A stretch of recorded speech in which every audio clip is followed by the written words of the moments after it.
امروز روز 4 چالش من از 10 روزه. میخوام اینو بهتون بگم که دلیل این که من این بیزینس رو شروع کردم اصلا چی بود. یکی از بزرگترین دلایل من و چرای من برای شروع این بیزینس، به قول آمریکایی‌ها وای من برای این بیزینس شروعش این بود که میخواستم یک درآمد پسیو اینکام یا بازنشستگی ثابت خوب داشته باشم. چرا که با خودم میگفتم اگه وقتی که من بازنشست بشم در این شغل و جابی که دارم، مگه چقدر به من درآمد میده این حقوق بازنشستگی کارمندی؟ حتی اجاره خونه منم نمیداد. در نتیجه با خودم تصمیم گرفتم که خب چی کار میکنم، این بیزینس عالی و پربرکت رو شروع میکنم. هم خودم رئیس خودم میشم، هم آزادی زمان دارم، آزادی مکان دارم، هر جا دلم بخواد. الان آفیس من اینجاست. آفیس من میتونه تو کافی شاپ باشه، آفیس من میتونه تو خونم باشه. اینجا که الان اومدم بگردم آفیس من اینجا میتونه باشه.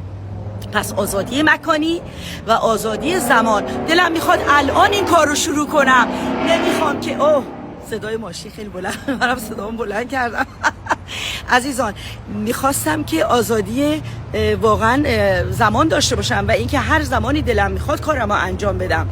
دلیلی نداشت که من حتما باید یه جای خاصی باشم و از ساعت 8 صبح برم سر کار، نمیدونم 5 و 6 بعد از ظهر برگردم و خسته و کوفته، نه از زندگیم لذت ببرم و نه چیز دیگه. با خودم تصمیم گرفتم اوکی، من این بیزینس رو شروع میکنم چون میخوام که آزادی داشته باشم از همه نظر و درآمد عالی داشته باشم.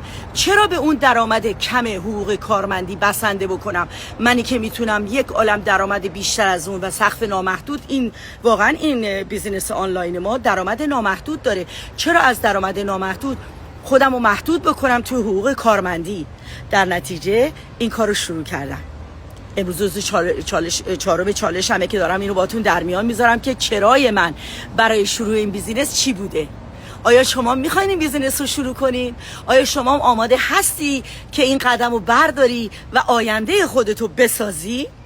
آینده‌ای که هم از نظر بازنشستگی، هم از نظر درآمد، هم از نظر وقت، زمان و هم از نظر شادی و رشد فردی و پوانهای عالی و بنفیت‌های عالی که داره بهره مند بشی؟ تو هم میتونی. اگه من تونستم، دیگران تونستن، تو هم میتونی. پس بلند شو، قدمو بردار، هی نشین نگاه کن.